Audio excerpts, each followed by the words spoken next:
In the 3rd year of my marriage, I discovered my husband Ken's secret. He shared my traumatic experience with another girl, Sherry. Sherry mocked, "Is she still hung up on such a small thing? So dramatic." My bipolar disorder kicked in, and I started crying right there. Ken slammed the door, irritated. "What's there to cry about? You cried just as ugly back when you were assaulted." The day I discovered Ken's secret happened to be our 3rd anniversary. He'd been on a business trip for half a month. Early in the morning, I got a call from Ken saying he'd just landed. But it wasn't until 6 p.m. that he came home with a big bouquet of white roses. I was curled up on the couch, half asleep. The wet flowers were thrust in front of me, and I opened my eyes to meet Ken's worried gaze. He glanced at the medicine bottles on the table and pursed his lips. "Didn't the doctor say you've been doing better and could try going off the meds?" "Today's the first," I replied. The deep sleep from the meds made my mind a bit slow. Regaining my senses, I asked softly, "Didn't your flight land this morning? Why are you getting home just now?" Ken paused, avoiding eye contact. He turned to tidy up the medicine bottles on the table. There was some work stuff. I went to deliver an urgent document and got pulled into a meeting. Ken handed me the bouquet with a smile, eyes crinkling. "Hey, to make it up to you, I bought you these flowers. I'm gonna shower, we can go out for dinner later. I also got movie tickets." The sound of water from the shower filled the room. I set the flowers down and got up to help toss Ken's dirty clothes into the washer. As I picked up his shirt, a ring fell to the floor. A platinum band embedded with tiny diamonds, just like the one on my finger. The light hit perfectly, letting me see the initials engraved inside. In an instant, all the blood in my body seemed to freeze. Ken's wedding ring wasn't engraved with my name. It was Sherry's. Sherry. I'd seen that name before. A little over half a month ago, just days before Ken's business trip. The hospital had called, saying I should come in for a follow-up. Even with his busy work schedule, Ken took time off to accompany me. After the checkup, the doctor said my emotions had stabilized, and I could try reducing or stopping the meds. He added that a stable, healthy relationship indeed aids in recovering from my condition. On the way back, Ken chuckled, calling himself my miracle cure. Everything seemed fine up to that point. Until we passed by my favorite dessert shop, and Ken stopped to get some egg tarts for me. He'd forgotten his phone. The screen lit up, and a message popped up. "Mr. Ken, we're out of white roses. For Miss Sherry's bouquet, can we mix in some Eustoma and champagne roses?" I sat frozen in my seat until Ken returned, grabbing his phone from where he'd left it. Good thing I remembered, or I wouldn't have been able to pay. His expression was completely nonchalant. But soon after getting home, I received a large bouquet of white roses. Ken said it was to celebrate the signs of my bipolar recovery. It was crystal clear. He ordered 2 identical bouquets of white roses, one for me and one for Sherry. But who was Sherry? I checked Ken's phone. He had early on registered my fingerprint, maybe confident I'd never actually snoop. In his eyes, I should trust him completely and exclusively. Just as he claimed to trust me. So he didn't bother hiding the affair, not even deleting messages. Sherry was an intern at their company. Ken met her a year ago. He's the one who hired her. Sherry was like a chatty bird, always flocking to Ken with questions, her tone lively and sprightly. Brimming with the energy of someone in their early 20s. "Team leader Ken, can you teach me today?" "Team leader Ken, let's grab dinner. I have project-related questions." Then it became, "Ken, wanna go for a drive tonight? The movie Someday or One Day is out. You know what I mean? Every gift Ken gave me this past year. Be it the latest tech or a simple charm. Sherry got one just like it. Including our wedding rings. Once, they must have had a fight. Sherry cried, demanding Ken, you need to find me one exactly like yours, engraved with both our names. I feel like a mistress otherwise. Clearly, with Joan, it's only marriage duty. With me, it's love. I looked at the timestamp on the chat. It was 2 months ago. During those days, there was constant heavy rain. One night, Ken got home late, soaked and looking worn out. He immediately hugged me, and while I awkwardly held my sketchbook, he kissed me. "Joan, I love you." I had no idea what had happened then. Now, I get it. He had driven around half the city in the rain, asking shop after shop. Finally finding the ring style from 3 years ago in a small, out-of-the-way store. With trembling fingers, I scrolled down. The most recent message was from this morning. "I got new lacy lingerie, wanna see me in it? Aren't you coming?" There was a rather explicit photo attached. Ken's response, "Wait for me." I suddenly understood why Ken only came home late afternoon. And why he wanted to shower immediately. At the bottom was another message from her. "Even if Joan went through that, it's not worth wasting your life on her, right? It's not like it was your fault. Plus, still stuck on such a small thing for so long? So dramatic." A wave of nausea surged through me, and I braced against the wall, dry heaving until my stomach cramped. When Ken came out dressed, I was sitting quietly by the window, staring outside.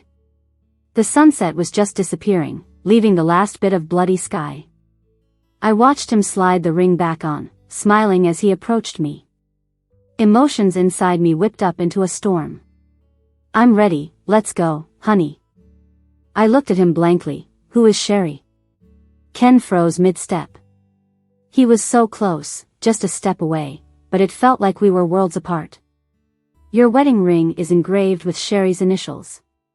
Ken stared at me, then shrugged. "All right, I actually lost the ring before, and didn't want you mad, so I got a new one." Must have been a mix-up with the name. A weak excuse delivered in an entirely dismissive tone. As if saying, "Here's a story, pretend nothing happened." I opened my mouth, about to speak, but tears came first. "Do you think I'm a child to fall for this excuse?" I snapped. "Joan, stop it." Ken sighed, irritated, and tugged at his tie. "Today's our 3rd anniversary. Please, don't argue with me over something that didn't even happen." Ken was right, he's always been a special remedy for me. He stood by me in my darkest times. Like when I was assaulted by Charles and his classmates. When my mom died of a heart attack, despite efforts to save her. And during those countless breakdowns from my nightmarish bipolar disorder, when I felt like ending it all. Ken was there through it all. From 16 to 25, 9 years, I never doubted his loyalty. But now, a sharp pain spread from my heart, and an overwhelming emotion shattered my last shred of sanity. I found myself leaping off the windowsill, in front of Ken, and slapped him hard. "You just slept with her, and you come back without even washing her send-off to celebrate our anniversary. You told her my darkest secrets so she could mock me with them. What am I to you, Ken?" I shouted the last sentence, practically in tears. The force of my slap nearly turned Ken's head. He pushed his tongue to his cheek, looking back at me, with his face growing cold. My reflection in his eyes showed me what I had become. Disheveled hair, pale face streaked with messy tears, more like a withered flower. Completely different from the innocent and alluring Sherry in those photos. "Joan, I gave you a chance. You should take it." Suddenly, I burst into tears, overcome with a deep fear and helplessness. I stumbled toward the coffee table, trying to get my pills. But with a thud, I collapsed to the ground. It was pathetic. I covered my face, crying uncontrollably. There wasn't a day of peace. Ken slammed the door in frustration. "What's there to cry about?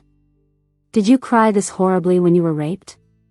It felt like a huge explosion went off inside me. It left nothing but debris and chaos in its wake. Eventually, I found the bottle and swallowed a handful of pills. Their effect hit fast, pulling me into deep sleep. In my dreams, it was like I'd traveled back 9 years. In my junior year of high school, due to my mom's surgery, I transferred to Ken's class. We ended up sitting together. Ken's mom worked at the hospital, so I'd run into him after school a lot. I was 16 then, from a poor single-parent home, weighed down by my mother's illness, timidly living at a relative's. It made me quiet and insecure. Ken, on the other hand, was well-known, charming, scolding himself for playing games in front of the whole school, yet casually acing exams. And then, he confessed to me. "I see you all the time at the hospital, getting your mom food or working on your assignments. Your eyes are pretty," Ken would say with a smile.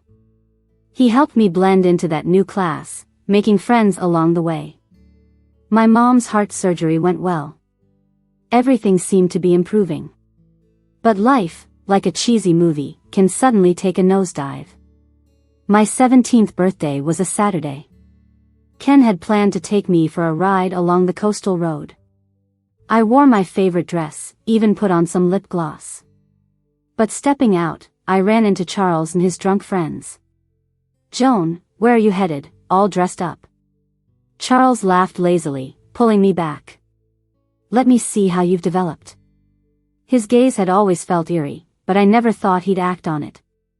Ken waited for me that day, but I never showed. When my aunt and uncle returned, it was all over. They begged me not to go to the police. "Charles is your cousin, he has a bright future at a top university. We lent your mom money for her surgery," they pleaded. I looked at them, their voices seemed distant, echoing. Then Ken's voice cut through. "Never seen the ocean, have you? Let me take you to watch the sunrise." Eventually, Ken learned the truth. With his support, I pressed charges. When the police took Charles away, my aunt glared at me with utter hate. Later, she twisted the story and told my recovering mother. She didn't survive the winter. Charles got 12 years, and I spiraled into relentless nightmares. Closing my eyes meant facing an overwhelming darkness and coldness. After Ken stumbled upon the scars from my self-harm, I realized something was wrong with me. Together, we saw doctors, I started meds, and Ken held me during every emotional meltdown, saying he'd always be there. When I failed my college entrance exam, he even retook the year with me. He knew all my worst memories, my vulnerabilities. He also knew where it hurt the most to stab me. Waking up, I found myself in a hospital room, surrounded by the faint smell of antiseptic. Sunlight streamed through the window, as if the world was untouched by shadow. For a moment, I nearly believed it was all just a nightmare. Until Ken walked in, standing silently by my bed. "You had a fever. I brought you to the hospital last night." I knew Ken too well. Just one look at me and I realized it wasn't a dream. After 9 years, the person who stood by me during my darkest hours had cheated. Even on our 3rd anniversary, he first went to his lover before coming back to me. As the memories gradually returned, so did the pain from last night's fall. "Ken," I asked, utterly lost, "why?" "Joan, I was just upset from a difficult client on this trip. That's why I said those things last night." Ken kneeled, gently taking my hand outside the blanket. "I won't say stuff like that again. Will you forgive me?" I closed my eyes. Memories flashed before me like a fragmented slideshow, like a shattered film. "Ken, let's get a divorce." The grip on my hand suddenly tightened. After a moment of silence, he spoke up, "Give me some time. I'll break it off with Sherry." "Ken, stop pretending to be clueless." I almost used all my strength to pull my hand from his grip. "Does it really matter if you break up with Sherry? What do you want me to do then?" His tone carried hints of impatience and frustration. "Joan, we're adults. You can't expect me to throw away my future to save you like I did when we were 17. His words cut like a knife through my heart. I nearly saw red, and my whole body started shaking violently. "So, that's what you always thought?" Ken looked regretful. "That's not what I meant." "Of course, that's what you meant." A strange woman's voice chimed in. Looking over, I saw a beautifully made-up face at the doorway of the hospital room. She met my gaze with a smile, eyes full of pity and smugness. Why not just tell her, Ken? Do you really want a psychiatric patient to hold you back all your life? Sherry. Ken turned sharply. How did you find us here? Sherry gave a little laugh, waving her phone. Installed a tracker on your phone. You got mad at me for no reason this morning, so I thought I should check in. Honestly, Joan, whether you're faking or seriously sick, using the victim card won't keep a man. Sherry moved closer, standing by the bed, looking down at me. You do realize, don't you? Someone like you is a burden to anyone you're with. I've studied psychology, and people with your past get triggered by these things. Ken intervened coldly. That's enough. Sherry ignored him. You can't even give Ken a normal married life. What right do you have to chain him with marriage? Shut up. Ken grabbed Sherry's wrist and almost dragged her out of the room. As soon as Ken shut the door and turned back, I picked up a glass from the bedside and threw it at him with all my strength. He didn't dodge, letting it hit his forehead, shattering to the ground with blood trickling down slowly. I'm sorry, Joan. Ken said, trembling slightly. I didn't know she'd come here and say those things. I wasn't. Ken. Please, just leave with your girlfriend and spare me. I felt my whole body shaking. I bit down hard on my fingers, my grip growing tighter until sharp pain and a metallic taste on my tongue kicked in. The pain brought a strangely comforting relief. So I kept ripping the wound open with my teeth, letting the blood flow more freely. Joan, I'm leaving now. Please don't hurt yourself. Ken looked at me anxiously, the worry and affection in his eyes seemingly genuine. But there he was, running around the city in the rain, finding an identical ring for Sherry with the same earnestness. Before he left, Ken called in a doctor to check on my injury. That afternoon, when I got home, he was out on the balcony, smoking. When the smoke drifted over, making me cough, he immediately stubbed it out and turned towards me. Honey. Don't call me that. I looked at him blankly. Ken, I want a divorce. I won't agree to that. Ken reached for his pack of cigarettes again but shoved it back with frustration. The cold wind blew in through the window, and he suddenly grabbed my wrist, pulling me back inside. He held my shoulders, slightly bowed his head, and looked at me seriously. Joan, let me be honest. For years, through your ups and downs, I never thought of leaving. But your constant breakdowns exhaust me. I need room to breathe so I can keep loving you. So Sherry is his breathing space, his safe haven. How ridiculous, how absurd. If we divorce, it won't be a burden to you anymore, will it? Ken kept a stern face, repeating, I won't agree to a divorce. I struggled to smile, but it looked worse than crying. What gives you the right to refuse, Ken? You cheated first, betrayed me first. You brought Sherry sent home to celebrate our anniversary.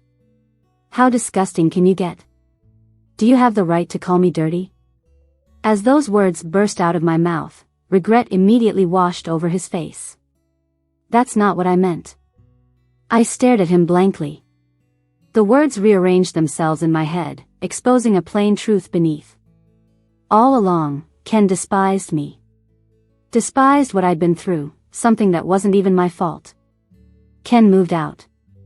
Because after that day, whenever I saw him, I'd go into a self-destructive meltdown no medication could counter. I'd started having sleepless nights again. Even when awake, hallucinations and voices dragged me back to being 17. Wearing my favorite dress, thinking I was off to see my first sunrise at the beach with someone I loved. Only to be dragged into hell.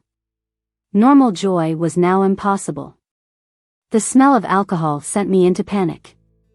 The love and support I'd relied on? Fake, through and through. I bombarded Ken with Instagram messages, all just 2 words, divorce. He didn't reply, so I called him. Eventually, he stopped answering. I think he knew. We could never, ever pretend nothing happened and go back. So, he opted for avoidance. I hired Bob, a lawyer, to start the divorce proceedings. Bob told me the process could drag on if Ken didn't cooperate. That afternoon, I went to the hospital for a follow-up to get my meds. On the way back, I got some messages from an unknown number. Lately, Ken moved in with me. We adopted a puppy and just took it for a walk. Ken says this is what a normal life looks like, not drowned in your self-destructive emotions. Stop playing hard to get, Joan. It's ugly.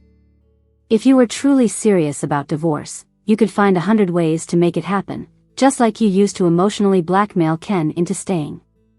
It's Sherry. Scrolling my fingers across the screen, I found a photo she'd sent last.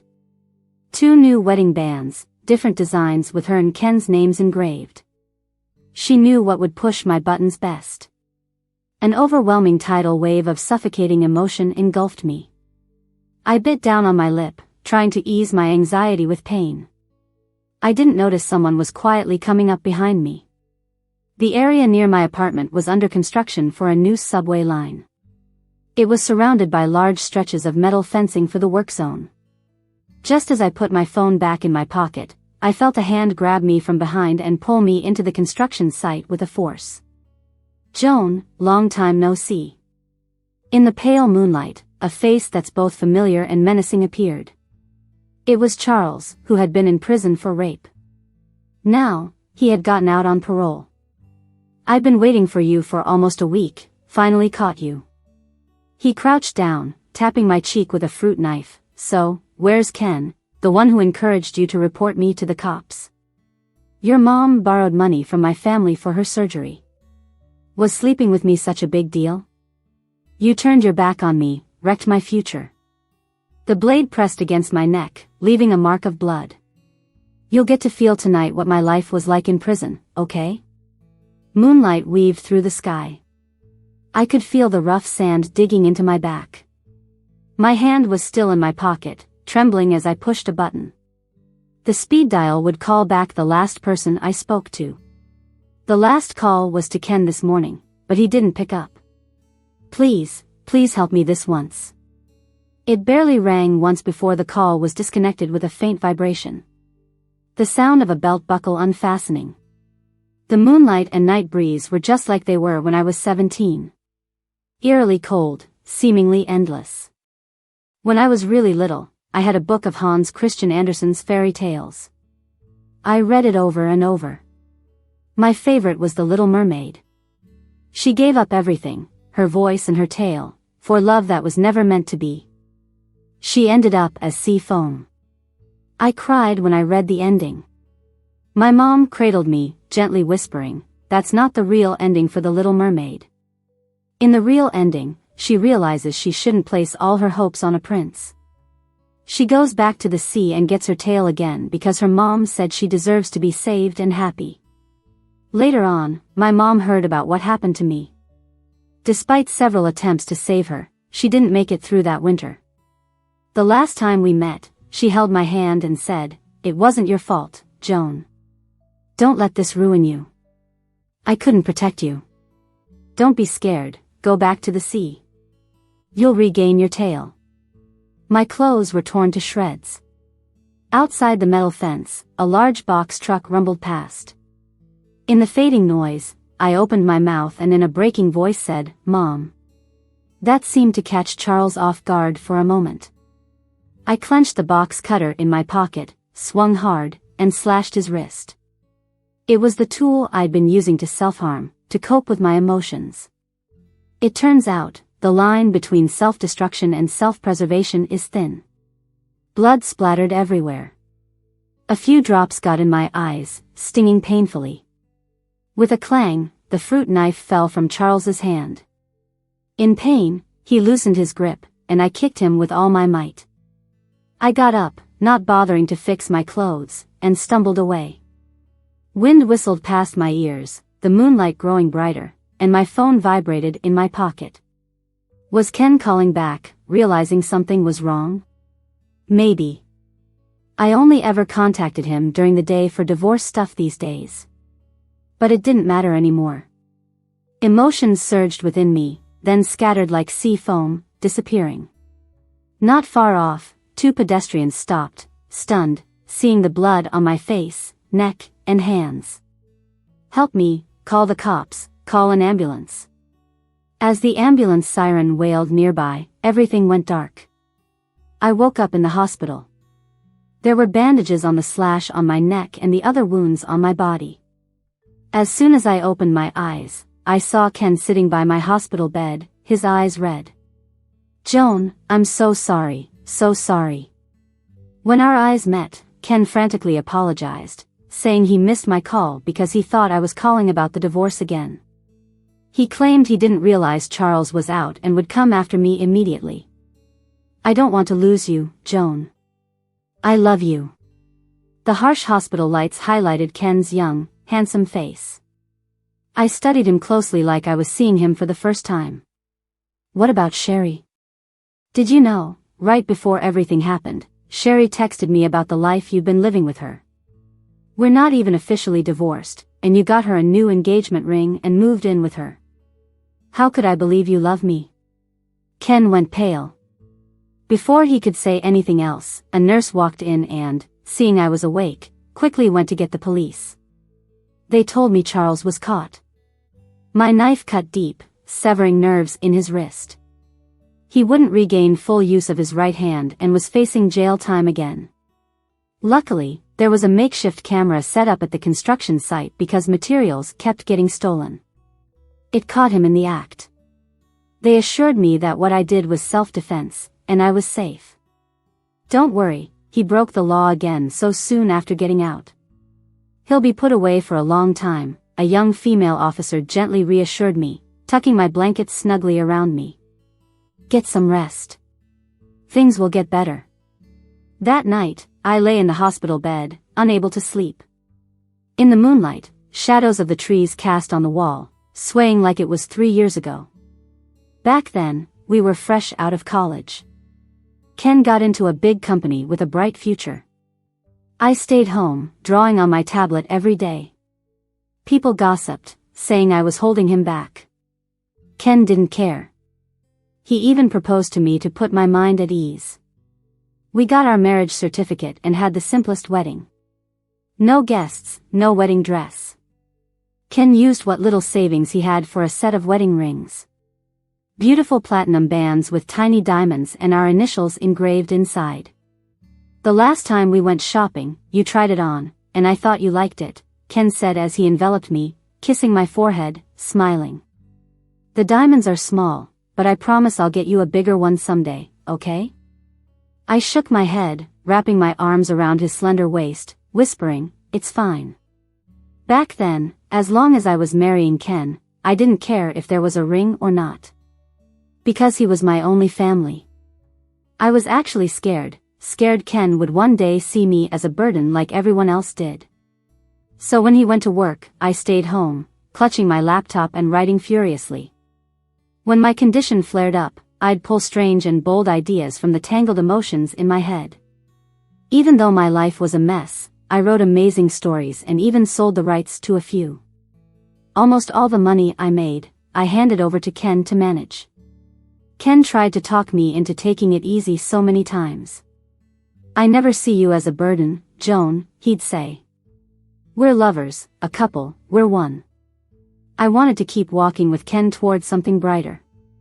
"Don't let go of my hand, okay?" But he was the one who let go first. He turned and held someone else's hand.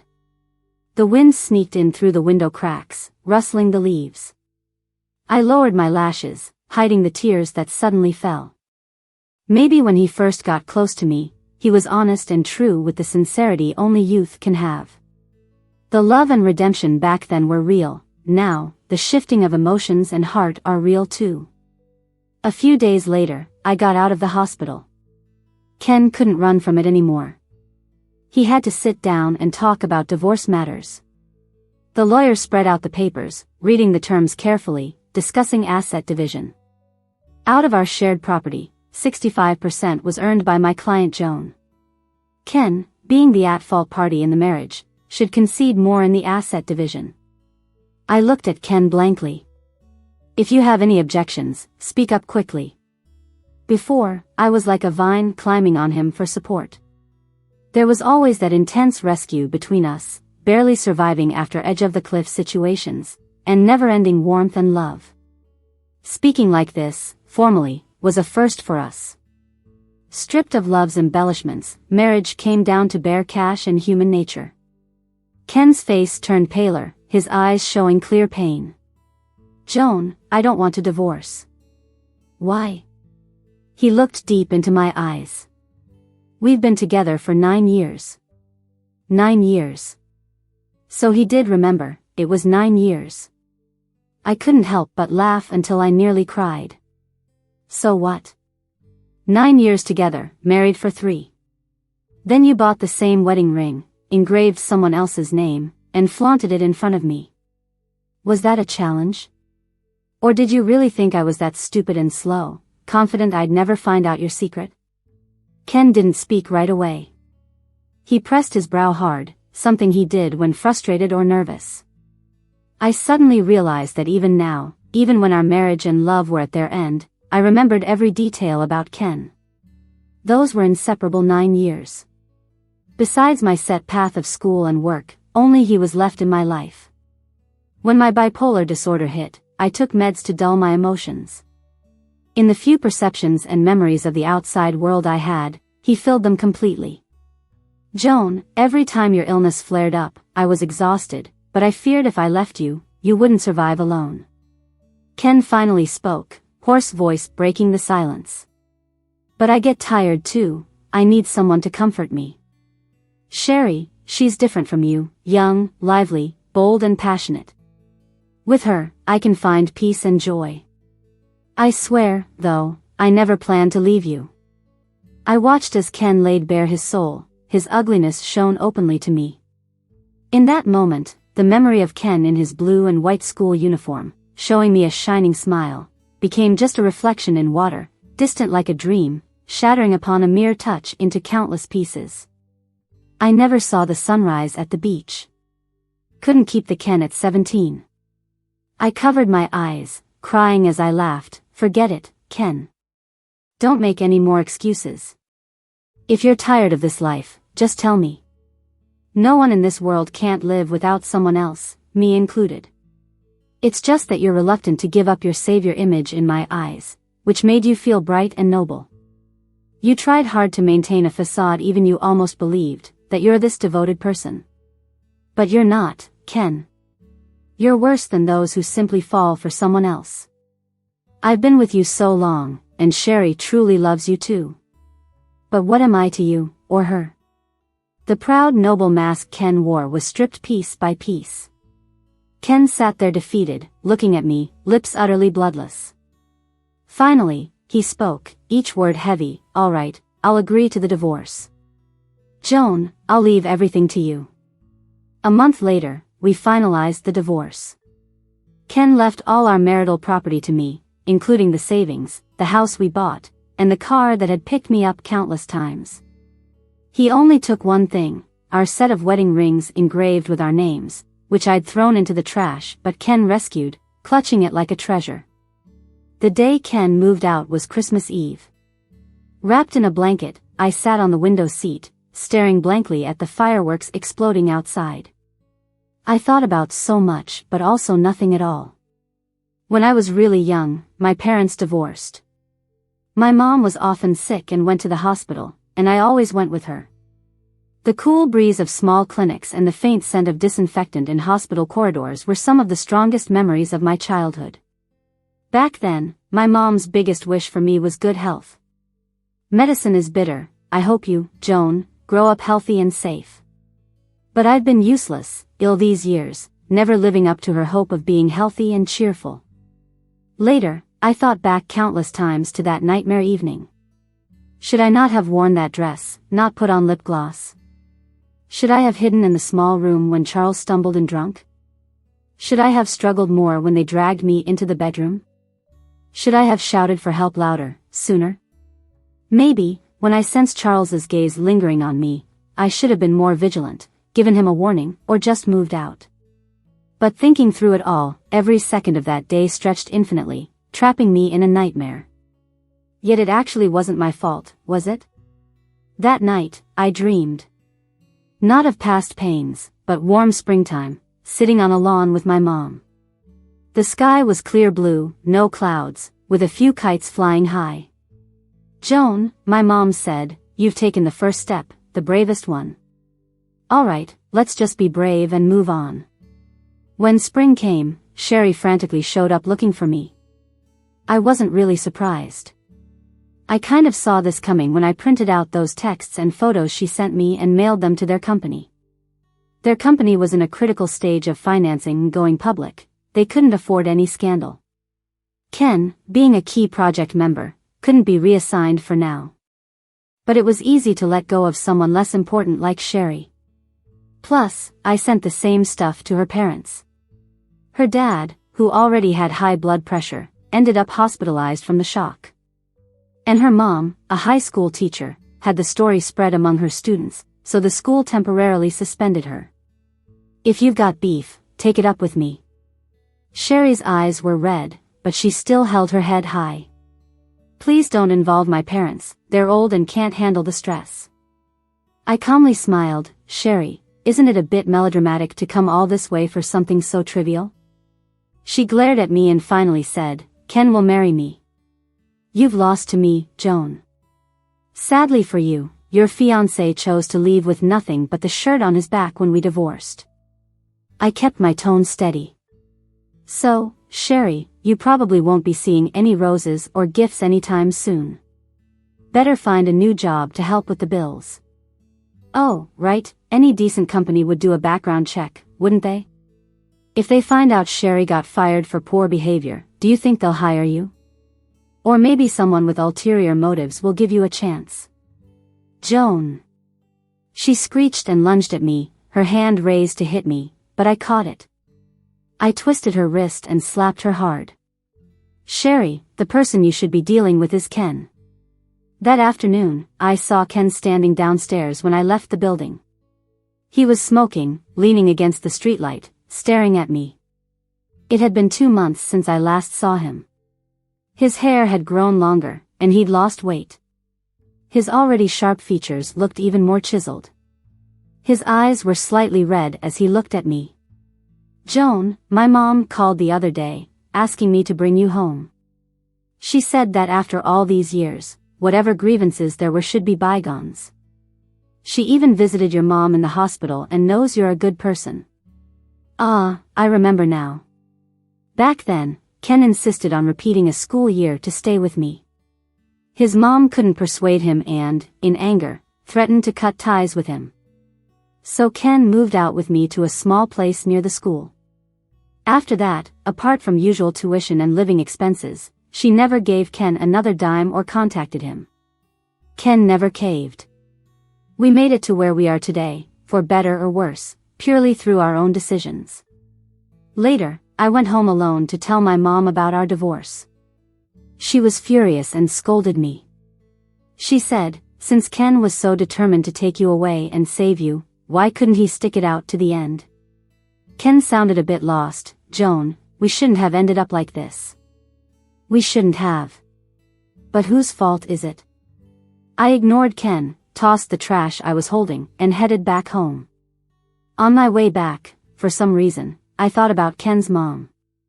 She was a good person and never gave me troubles, even when Ken was so resolute.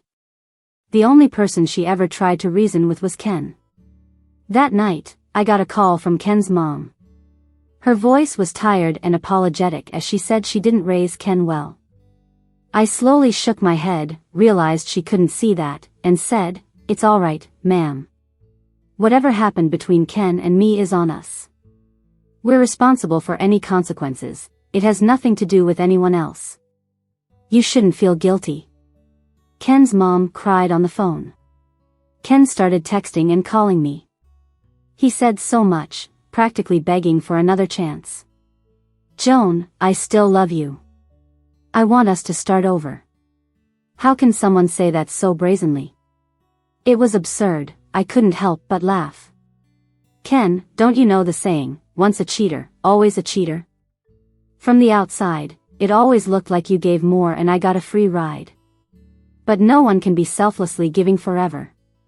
You know it well." I was sick, but the love I gave was no less than what you offered me.